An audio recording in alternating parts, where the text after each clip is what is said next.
Hello friends, कैसे हैं आप सब। उम्मीद है आप सब बहुत अच्छे होंगे और आपकी जो प्रिपरेशन है बहुत अच्छी चल रही होगी। तो आज की क्लास हम आपके साथ जो डिस्कस कर रहे हैं वो बेसिकली बिजनेस स्टडीज की क्लास है।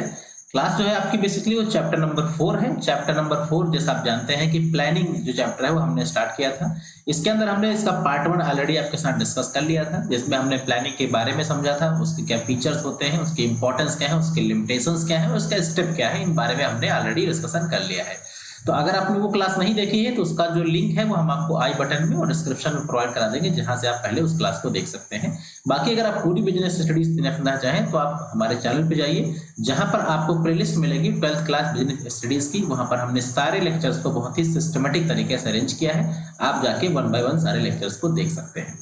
तो अगर आपने अभी तक चैनल को सब्सक्राइब ना किया हो तो चैनल को भी आप सब्सक्राइब कर लें, ताकि हमारे जो अपकमिंग लेक्चर्स हैं उनके नोटिफिकेशन भी आपको मिलते रहे। तो आज की क्लास को चलिए हम लोग फटाफट से स्टार्ट कर लेते हैं। देखिए, आज की क्लास के अंदर हम आपके साथ डिस्कस क्या क्या करने वाले हैं, पहले इस चीज पर हम डिस्कशन करेंगे। तो क्या क्या टॉपिक कवर करेंगे आज की क्लास में आपके साथ। सबसे पहले देखिए, हम टॉपिक आपके साथ कवर करेंगे कि टाइप्स ऑफ प्लान क्या होते हैं। प्लान को हमने दो कैटेगरीज में डिवाइड किया जाता है, एक स्टैंडिंग प्लान होते हैं और एक होते हैं जिसको हम बोलते हैं सिंगल प्लान। तो स्टैंडिंग प्लान और सिंगल प्लान के बीच में डिफरेंस देखेंगे। ऑब्जेक्टिव्स एंड गोल्स क्या होता है, स्ट्रेटजी क्या होती है, पॉलिसी क्या होता है, प्रोसीजर क्या होता है, रूल्स क्या होता है, मेथड्स क्या होते हैं। तो ये सारे स्टैंडिंग प्लान के पार्ट हैं। इन सब चीजों को हम एक एक करके समझने की कोशिश करेंगे। साथ ही साथ सिंगल यूज प्लान में जो आपका प्रोग्राम है, बजट है, इनके बारे में जानेंगे और इन सारे पॉइंट्स के बारे में जो डिफरेंसेस हैं इनको भी हम डिटेल के अंदर डिस्कस करेंगे। तो काफी इंफॉर्मेटिव और काफी हेल्पफुल क्लास होगी। यहाँ से कई सारे क्वेश्चंस आमतौर पे एग्जाम के अंदर उठते हैं, तो वो सारे क्वेश्चंस को हम कवर अप करने की कोशिश करते हैं। देखिए, जब हम बात करते हैं टाइप्स ऑफ प्लान की, तो प्लान को बेसिकली दो पार्ट में डिवाइड किया गया है। यानी बिजनेस को एक सही तरीके से परफॉर्म करने के लिए दो तरीके से प्लान को क्या किया गया है, डिवाइड किया गया है। वैसे अगर आप नॉर्मली देखें तो इसमें अगर आप इंफॉर्मेशन को समझेंगे तो बताया गया है कि to provide the guidance to the managers for taking the decisions and solving problem, there are various kinds of plan. Manager की समस्याओं को सॉल्व करने के लिए बहुत सारे प्लान होते हैं, इसमें कोई दो राय नहीं है। लेकिन these plans are helpful in managing day-to-day affairs and regulating the work behavior of subordinate। तो डे टू डे एक्टिविटीज को परफॉर्म करने में प्लान हेल्प करते हैं, सबऑर्डिनेट के बिहेवियर को मैनेज करने में हेल्प करते हैं। और अगर इन दोनों प्लान को हम बारीकी समझें तो इन दोनों प्लान को हम लोग दो कैटेगरी में डिवाइड कर सकते हैं। जैसे एक को हम बोलते हैं स्टैंडिंग प्लान और एक को बोलते हैं सिंगल यूज प्लान। अब पहला काम तो हम लोग ये करते हैं कि पहले ये जरा जाने कि आखिर ये स्टैंडिंग प्लान और सिंगल यूज प्लान जो है वो है क्या, इनके बीच का अंतर क्या है, डिफरेंस क्या है। तो पहली चीज देखिए, स्टैंडिंग प्लान और सिंगल यूज प्लान में अंतर समझिएगा जरा। तो सबसे पहला अंतर है कि standing plans are plan which are made for activities और event which occurred regularly. Standing plan वो प्लान होते हैं खासतौर पर उन चीजों के लिए बनाए जाते हैं जो एक्टिविटीज बिजनेस में रेगुलरली होती रहती हैं, हमेशा वो एक्टिविटीज होती रहती हैं, तो उनसे निपटने के लिए हमें स्टैंडिंग प्लान बनाने होते हैं। सिंगल यूज प्लान बेसिकली वो प्लान है जो उन एक्टिविटीज के लिए बनाए जाते हैं जो रेगुलर एक्टिविटीज नहीं होती हैं, लेकिन कभी कदार कुछ ऐसी एक्टिविटीज हैं जो नॉन रिपीटेटिव नेचर की हैं, कभी कभी होती हैं, और उन एक्टिविटीज को हम बनाते हैं, मतलब उन एक्टिविटीज को या उन कामों को करने के लिए हम सिंगल यूज प्लान बनाते हैं। ऑब्जेक्टिव की बात करें तो इसका जो मेन ऑब्जेक्टिव है वो स्मूथ इंटरनल ऑपरेशन को क्या करना है, मेंटेन करना है। यानी जो इंटरनल ऑपरेशन है जिसमें रनिंग एक्टिविटीज हैं जो कि हमेशा हुआ करती हैं, तो उस ऑपरेशन को स्मूथली चलाने के लिए हमें कुछ प्लान बनाने होते हैं, जिससे हमारे बिजनेस की जो रिकरिंग एक्टिविटीज हैं, हमेशा चलने वाली जो एक्टिविटीज हैं, वो प्रॉपर तरीके से चलती रहती है। क्लियर है यहाँ तक। अगर हम लोग बात करें सिंगल यूज प्लान की, तो इनका बेसिकली ऑब्जेक्टिव होता है टू सर्व द इवेंट और project which it has been made. यानी कि जो पार्टिकुलर कुछ समस्या हुई है, पार्टिकुलर कुछ काम हुआ है, पार्टिकुलर कुछ इवेंट हुआ है, उसको ठीक से मैनेज करने के लिए ये प्लान बेसिकली बनाए जाते हैं। स्टेबिलिटी की बात करें तो ये प्लान कैसे होते हैं, मोर स्टेबल होते हैं, क्योंकि एक बार ये बन गए और बार बार वही रिपीट होते रहते हैं, तो इनमें स्टेबिलिटी बहुत ही मजबूत होती है। लेकिन ये प्लान लेस स्टेबल होते हैं। उसके रीजन क्या है, क्योंकि जिस चीज के लिए आपने प्लान बनाया है, अगर उसकी जरूरत फ्यूचर में नहीं पड़ेगी तो हम उसका इस्तेमाल नहीं करेंगे, और अगर फ्यूचर में कोई जरूरत पड़ेगी तो शायद हो सकता है उसमें कुछ मॉडिफाई करने की आवश्यकता पड़े, तो उस प्लान को हम दोबारा फिर से नए सिरे से बनाते हैं। यानी कि जो आपके स्टैंडिंग प्लान है वो तो वो हमेशा स्टेबल रह सकते हैं, लेकिन सिंगल यूज प्लान आपके स्टेबल नहीं होते हैं। स्कोप की बात करें तो जाहिर है कि आपके जो स्टैंडिंग प्लान होंगे उनका वाइडर स्कोप होता है, क्योंकि वो हमेशा रिपीटेड नेचर के होते हैं और मोर देन वन डिपार्टमेंट में इस्तेमाल होते हैं, तो हमेशा इनको स्कोप ज्यादा होगा। और सिंगल यूज प्लान का स्कोप कैसा होता है, रिलेटिवली नैरो होता है, बिकॉज क्योंकि वो जो स्पेसिफिक पर्पस के लिए बनाए गए हैं और वो स्पेसिफिक पर्पस जरूरी नहीं कि हर ऑर्गेनाइजेशन में होती हो, तो ये अपने आप में इनका स्कोप कैसा है, नैरो है। नेक्स्ट अगर आप बात करें तो फॉर्मुलेशन की बात करें तो ये जो होते हैं बेसिकली टॉप मैनेजमेंट बनाता है। स्टैंडिंग प्लान हमेशा कौन बनाएगा, टॉप मैनेजमेंट बनाएगा।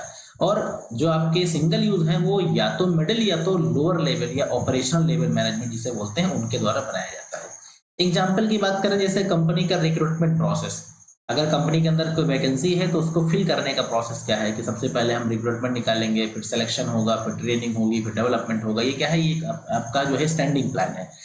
यहां जैसे मान लीजिए कि आपने क्या किया, अब plan made for business event to held in Dubai. अब दुबई के अंदर मान लो कोई बिजनेस प्लान, आपको बिजनेस प्रोजेक्ट को डिस्कस करना है, कोई इवेंट करवाना है, तो उसका जो प्लान होगा वो कौन सा प्लान होगा, वो होगा सिंगल यूज प्लान। तो भैया सिंगल यूज प्लान और स्टैंडिंग प्लान तो जान ही गए होंगे, यहाँ तो कोई कंफ्यूजन आपको शायद होगा नहीं। अब जो स्टैंडिंग प्लान है इसके अंदर 5-6 चीजें आती हैं जो आपको बहुत ज्यादा ध्यान से समझना है। देखिए, सबसे पहली चीज होती है स्टैंडिंग प्लान के अंदर गोल्स एंड ऑब्जेक्टिव्स। तो ऑब्जेक्टिव एंड गोल्स किसके अंदर आते हैं, ये आते हैं हमेशा किसके अंदर, स्टैंडिंग प्लान के अंदर। यानी both the term are used interchangeably as both imply the target one's desire to accomplish. दोनों का हम लोग आम भाषा में क्या करते हैं, एक ही समझते हैं भाई, गोल्स ऑब्जेक्टिव हम लोग क्या करते हैं, एक ही समझते हैं आम भाषा में, लेकिन दोनों में बारीक सा थोड़ा सा अंतर है। फिर कहा गया goals are desired set of affair that organisation want to accomplish. Goals क्या होते हैं, गोल्स बेसिकली कह सकते हैं कि डिजायर्ड सेट ऑफ अफेयर्स हैं, कुछ ऐसी चीजें हैं जो आप अभी ऑर्गेनाइजेशन आपकी अचीव करना चाहती है। Where objectives are specific target within the general goal to achieve the certain task. यानी एक सर्टेन टास्क आपको कुछ सर्टेन टाइम में पूरा करना है, ये आपका क्या है, ऑब्जेक्टिव है। गोल क्या है कि उस ऑब्जेक्टिव को पूरा करने के लिए कोई काम आपको अभी जल्दी परफॉर्म करना है, इंस्टेंटली करना है, वो क्या हो गया, आपका ऑब्जेक्टिव हो गया। तो कंपैरेटिवली देखें तो ऑब्जेक्टिव जो होते हैं बेसिकली स्पेसिफिक होते हैं with support in attainment of goal. और ये मतलब ऑब्जेक्टिव होते तो स्पेसिफिक हैं, लेकिन उनको अचीव कौन करवाता है, वो गोल ही अचीव करवाता है। अगर गोल छोटे छोटे बनाते हैं तब जाके बड़े अचीवमेंट, बड़े ऑब्जेक्टिव पूरे होते हैं। The process of planning begins with the setting of objective. तो ये भी आप जान ही रहे हैं कि प्लानिंग का जो प्रोसेस है वो सबसे पहले कहाँ से पूरा होता है, ऑब्जेक्टिव से। अभी हमने आपको प्रोसेस पढ़ाया था इससे पहले वाली क्लास में, जिसमें सबसे पहले हम लोगों ने ऑब्जेक्टिव ही सेट किया था। तो यानी कि प्लानिंग जब भी करेंगे सबसे पहले काम क्या करेंगे, ऑब्जेक्टिव सेट करेंगे। तो जब ऑब्जेक्टिव सेट करते हैं तो वो सारी की सारी चीजें हम लोग उसमें ध्यान में रखते हैं। आमतौर पर ऑब्जेक्टिव टॉप लेवल मैनेजमेंट के द्वारा सेट किया जाता है, और जब इसको हम सेट करते हैं तो नीचे के जो मैनेजमेंट के लोग हैं उनसे हम लोग तमाम चीजों पर डिस्कशन करने के बाद ऑब्जेक्टिव को हम लोग स्पेसिफाई बेसिकली करते हैं। तो ये तो समझ में आ गया होगा। ऑब्जेक्टिव कैसा होता है, स्पेसिफिक होता है। ऑब्जेक्टिव को पूरा करने के लिए हम कुछ छोटे छोटे टारगेट्स रखते हैं, जिन टारगेट्स को हम क्या बोलते हैं, गोल बोलते हैं। क्लियर है ये। अब हम बात करेंगे इसके बाद यहाँ पे स्ट्रेटजी क्या होता है। तो स्ट्रेटजी को समझिए, the term strategy is mostly use in the military science. Strategy जो है बेसिकली मिलिट्री साइंस और गेम्स में, जैसे क्रिकेट खेलते होंगे आप, देखते भी होंगे, तो क्रिकेट में मान लीजिए जो कोई बैट्समैन आउट नहीं होता है, पहले क्या किया भैया, किसी बैट्समैन को आउट करने की प्लानिंग बना ली। आपने क्या किया, प्लानिंग कर ली। और प्लानिंग चूंकि करना आजकल बड़ा आसान हो गया है, हमारे पास बस जितने बैट्समैन है उनकी सबकी वीडियो रिकॉर्डिंग्स होती है। हमने देखा कि भाई कौन सा खिलाड़ी का कौन सा वीक पॉइंट है, कौन सा स्ट्रांग पॉइंट है, कहाँ अच्छा खेलता, कहाँ खराब खेलता, उस हिसाब की हमने प्लानिंग बना ली। नेक्स्ट मैच हुआ, उसके खिलाफ उसी तरह की बॉलिंग की गई। बंदे ने क्या किया, सारा गेम पलट दिया। जो जो आप सोच के गए थे उसने सारा उल्टा कर दिया। उसने जहां जहां आपको लगता था बॉल फेंकनी चाहिए वहां उसने आपकी जम के धुलाई करी। अब सारे क्रिकेटर, सारे खिलाड़ियों ने क्या किया, ग्राउंड पे सबको बुलाया और कंधे पे हाथ रख के, सबके कंधे पे हाथ रख के आपने देखा होगा एक स्ट्रेटजी बनाते हैं कि भैया वो प्लानिंग तो काम नहीं करी, अब स्ट्रेटजीज को कैसे आउट किया जाए। तो स्ट्रेटजी की बेसिकली जो टर्म है वो मिलिट्री साइंस और गेम्स के अंदर इस्तेमाल होता था। But in the view of growing competition, a rapid changing environment, now it has become equivalent relevant to the business organization। यानी कि आज का जो एनवायरनमेंट है उस एनवायरनमेंट में आज की डेट में बेसिकली जो कंपटीशन इतनी बढ़ गई है कि स्ट्रेटजी अब बिजनेस के अंदर भी इस्तेमाल होने लगी है। So in the business it refers to the comprehensive adopting a course of action allocation of resources and integrated plan which indicate the desired future of organization। यानी बेसिकली स्ट्रेटजी क्या है, एक कोर्स ऑफ एक्शन है। तो course of action का मतलब क्या है कि एक प्लान विद एक्शन है, जहां पर आप किसी भी चीज को बहुत सिस्टमेटिकली करते हैं, इंटीग्रेटेड तरीके से करते हैं, और एक प्लान बी का ऑप्शन रखते हैं कि अगर ये काम इस तरीके से नहीं हो रहा तो फिर इस काम को और हम किस तरीके से कर सकते हैं। यानी it is very often said that proper strategy is blueprint of an organization's desired destination and it is elaborated systematically and a special type of plan। यानी ये क्या है, अपने आप में एक स्पेशल टाइप ऑफ प्लान है जो बेसिकली आपको एक चैलेंज अभी मिला है, जो आपको एक समस्या अभी क्रिएट हुई है बिजनेस में, जिसे कोई एक्सटर्नल फोर्सेस ने आपको अफेक्ट किया, तो उसको दूर करने के लिए जो आप एक तुरंत इस प्लान बनाते हैं वो क्या है, आपकी स्ट्रेटजी है। बात समझ में आ गई। यानी आपका बिजनेस एक सही तरीके से रन कर रहा था, सब कुछ बढ़िया चल रहा था, अचानक से कोई चीज ऐसी आ गई जो आपके बिजनेस को इफेक्ट कर रही है। अब उसको पूरा करने के लिए हम अपने विजन को नहीं बढ़ाएंगे, ना हम उसको गोल ऑब्जेक्टिव को डिस्टर्ब करेंगे, एक स्ट्रेटजी बनाएंगे और उस स्ट्रेटजी के थ्रू उस चैलेंज को हम क्या करेंगे, एक्सेप्ट करने की कोशिश करेंगे। जैसे कि आप देखते हैं कि economic environment, political environment, social, legal, technological, ये सारी चीजें क्या होती, चेंज हो जाती हैं। जब ये सारी चीजें चेंज होती हैं तो हम क्या करते हैं, बहुत प्लानिंग के थ्रू इनको दूर करने की कोशिश करते हैं, और वही प्लानिंग यहाँ क्या होती है, स्ट्रेटजी का काम करती है। क्लियर हो गया ना। एक एग्जांपल आप समझिए, जरा समझ में आ जाएगा। Pepsi and Coca Cola are the competitor in the soft drink market. तो सब जानते हैं कि भैया दो धांसू कॉम्पिटिटर हैं, पेप्सी और Coca Cola. If Pepsi reduces the price then the counter plan of Coca-Cola is to maintain the market by considering the strategy। यानी अगर पेप्सी ने प्राइस कम कर दिया तो कोका कोला को भी क्या करना पड़ेगा, प्राइस को मेंटेन करना पड़ेगा, कम करना पड़ेगा, तभी आप उसको फेस कर पाओगे। तो ये क्या है, आपको पहले से कोई आइडिया था नहीं कि पेप्सी प्राइस कम कर देगा, पेप्सी ने प्राइस कम किया, आपको दिक्कत हुई, चैलेंज हुआ आपके लिए, आपने क्या किया, उसके लिए स्ट्रेटजी बना के आपने भी प्राइस इसका कम कर लिया। तो ये क्या है, ये स्ट्रेटजी है। क्लियर है ये। चलिए नेक्स्ट देखिए। नेक्स्ट अगर आप देखेंगे इसमें तो पॉलिसी क्या होता है, ऑब्जेक्टिव्स देखा, गोल्स देखा, पॉलिसी देखिए। तो policy is the general statement that guided the thinking और changing energy towards the particular direction. Policy क्या है, पॉलिसी बेसिकली एक जनरल स्टेटमेंट है जो आपको गाइड करता है, आपको चैनलाइज करता है कि पार्टिकुलर डायरेक्शंस दिए गए हैं कंपनी में और उन डायरेक्शन के अकॉर्डिंग आपको काम करना है। यानी it also defines the boundaries with in which the decisions can be made. आपकी अपनी कुछ बाउंड्रीज हैं, आपके अपने कुछ पैरामीटर्स हैं, आपकी कुछ लिमिटेशंस हैं, जिन्हें ध्यान में रख के आपको क्या करना है, बिजनेस के लिए डिसीजन लेना है, बिजनेस के लिए परफॉर्मेंस आपको परफॉर्म करनी है। So it is parameter which manager use their directions to apply the policy. यानी कुछ पैरामीटर्स हैं जिनको ध्यान में रख के हम क्या करते हैं, पॉलिसी का इस्तेमाल करते हैं। So there are policy for all the level and department in the organisation. So there are major companies policies that are common for all customers, client and competitor। कहा गया अलग अलग डिपार्टमेंट के एम्प्लॉइज के लिए अलग अलग पॉलिसी हो सकती है, आमतौर पे सभी के लिए पॉलिसीज होती हैं, लेकिन कस्टमर, क्लाइंट और कॉम्पिटिटर के लिए पॉलिसी कैसी होती है, कॉमन होती है। So minor policies are for the insider of the organisation and mainly contain the minute details of information important to the employees. यानी एम्प्लॉइज के लिए जो जो इंफॉर्मेशन इंपॉर्टेंट है वो सारी की सारी इंफॉर्मेशंस को अपने एम्प्लॉइज तक प्रोवाइड कराना, उन्हीं के अकॉर्डिंग आगे काम किया जाना, ये क्या है, पॉलिसी है। जैसे मान लो एक पॉलिसी है कंपनी की, 18 साल से कम उम्र के व्यक्ति से काम नहीं कराया जाएगा, तो क्या है, पॉलिसी है। बात समझ में आ रही है ना। पॉलिसी तो ये आसान टर्म है, आसानी समझ गए होंगे।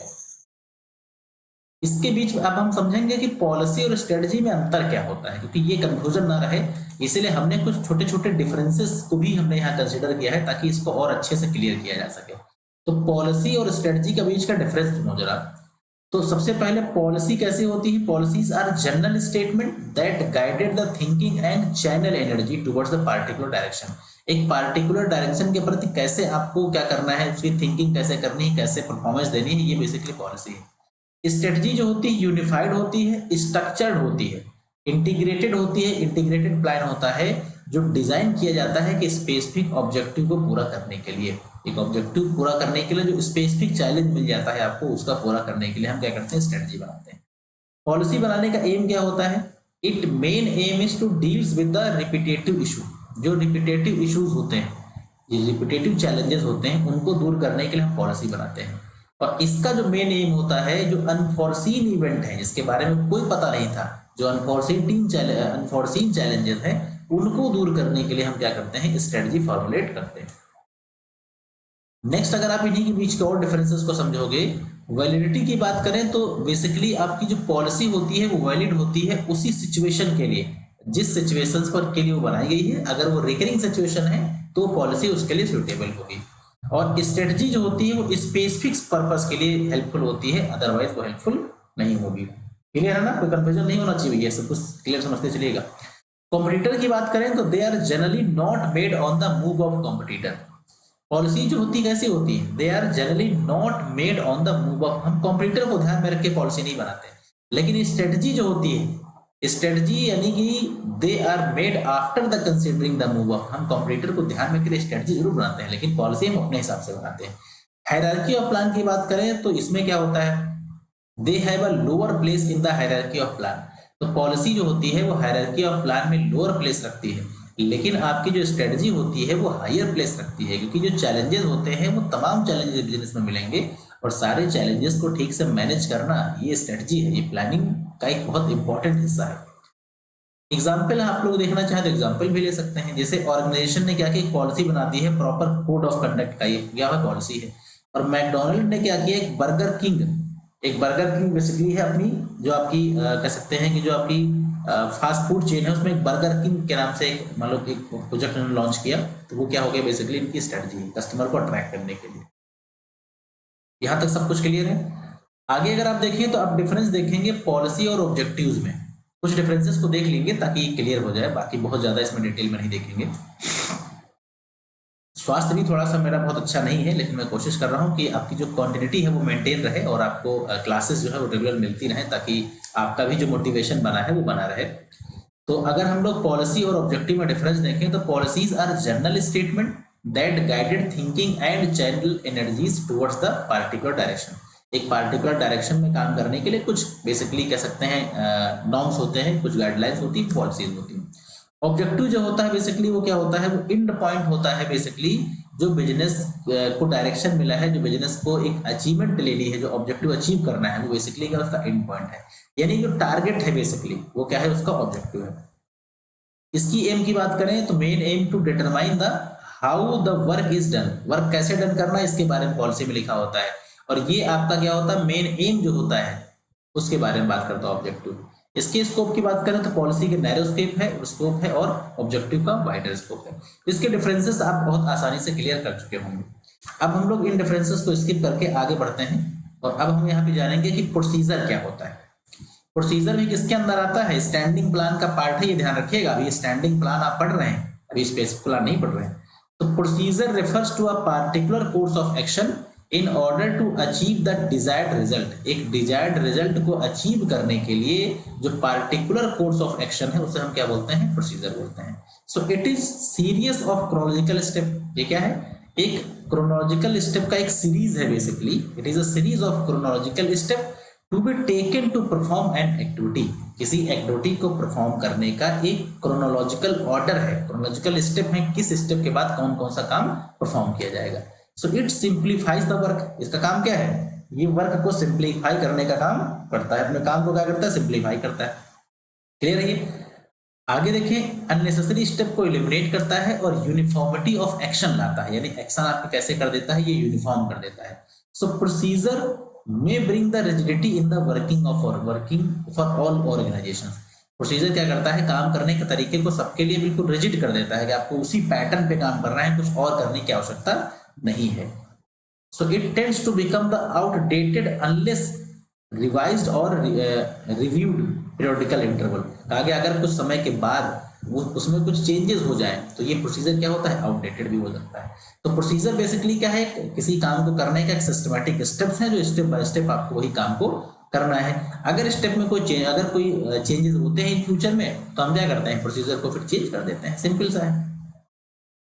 प्रोसीजर के बाद देखिए हम लोग जानेंगे इसमें रूल्स क्या होते हैं। तो रूल्स भी स्टैंडिंग प्लान का पार्ट है। तो रूल्स क्या है कि rules are the set of directive और द स्टेटमेंट टू डू और not to do the certain things. कौन से काम करने हैं, कौन से काम नहीं करने हैं, कौन सा बिहेवियर रखना है, कौन सा बिहेवियर नहीं रखना है, क्या परफॉर्मेंस करनी है, क्या नहीं करनी। इन सब चीजों के बारे में, यानी आपको डू और नॉट टू डू, इन सब चीजों के बारे में जो आपको बताया जाता है उसे हम क्या बोलते हैं, रूल्स बोलते हैं। तो ये बेसिक चीज है, इसकी समझ ज्यादातर लोगों को अपने आप से होगी। ठीक है, तो पॉलिसीज रूल्स वगैरह को आप इजिली डिफरेंशिएट भी कर लेंगे, इसलिए इसको हम स्किप करेंगे।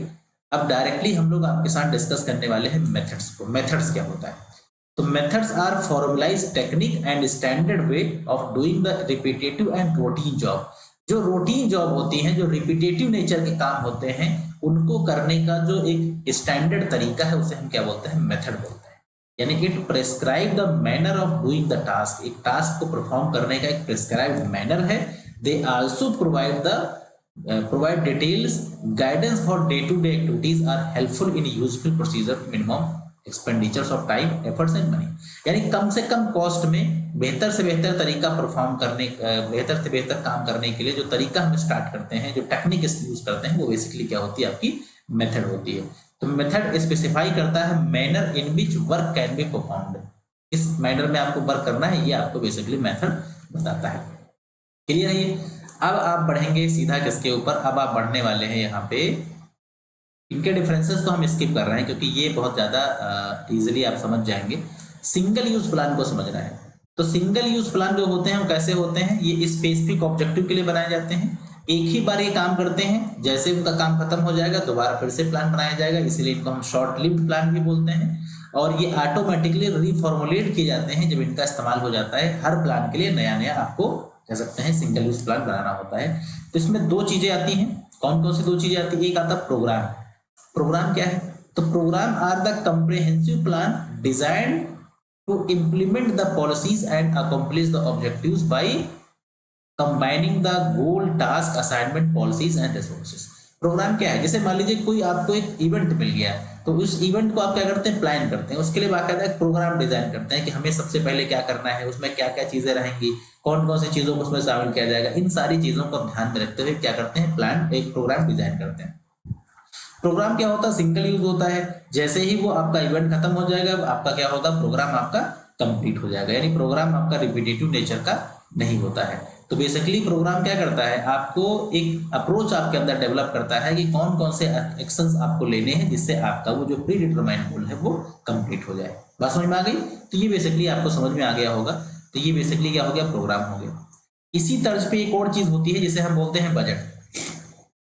बजट क्या है, इसी तर्ज पे बना हुआ एक बजट है। बजट को फटाफट से देख लेते हैं। बजट के बारे में कहा गया है कि budget is an estimate of the future need arranged and orderly basis covering the some or all of the activities of an enterprise for the definite period of time।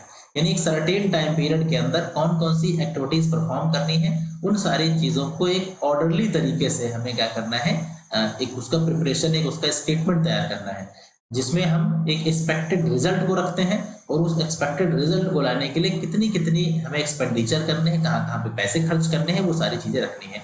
आमतौर पे बजट हमेशा न्यूमेरिकल टर्म में बनाया जाता है, quantitative term के अंदर बनाया जाता है कि एक स्पेसिफिक ऑब्जेक्टिव को पूरा करने के लिए कितने पैसों की आवश्यकता पड़ेगी, उसके लिए कितने पैसों का अरेंजमेंट है, कितने पैसे हमें फाइनेंस करने पड़ेंगे, वो बेसिकली क्या है, आपका एक बजट है। तो बजट क्या है, एक क्वांटिटेटिव स्टेटमेंट है जो कि न्यूमेरिकल टर्म्स में इसको हम कंसिडर करते हैं, सारी इंफॉर्मेशन को कवर अप करता है, जो जो ऑब्जेक्टिव पूरा करने के लिए जो जो मॉनेटरी इंफॉर्मेशन की आवश्यकता होती है वो सारी बजट के अंदर मेंशन रहती है। क्लियर हो गया आपको? तो ये बेसिकली आपको शायद समझ में आ गया होगा। ठीक है, तो ये बेसिकली हमने कोशिश की कि आपको इसमें एक बेहतर आइडिया आपको दिया जा सके कि बेसिकली सिंगल प्लान और स्टैंडिंग यूज प्लान क्या होते हैं, उनके बीच में कुछ डिफरेंसेस जाने, कुछ और जो उसके छोटे छोटे पार्ट्स हैं उनको हमने डिस्कस करने की कोशिश की। तो ओवरऑल अगर आप देखें तो मुझे लग रहा है कि ये आपका लेक्चर जो है आपके लिए काफी इन्फॉर्मेटिव रहा होगा। अगर कहीं कोई क्वेरी होती है तो उसे कमेंट सेक्शन में लिखिएगा। बाकी अगर कहीं पर कोई डाउट है तो उसको आप एक दो बार आप रिवाइज दोबारा से आप वॉइस करके बैक करके देखेंगे तो आपको सारी चीजें आपके लिए हेल्पफुल हो जाएंगी। ठीक है, तो मेरे ख्याल से वीडियो आपको अच्छा लगा होगा। वीडियो अच्छा लगा हो तो लाइक कीजिए, अपने फ्रेंड के साथ शेयर कीजिए, चैनल को सब्सक्राइब ना किया हो तो कर लीजिए ताकि अपकमिंग लेक्चर्स के नोटिफिकेशन आपको मिलते रहे। So thanks for watching this video, have a nice day.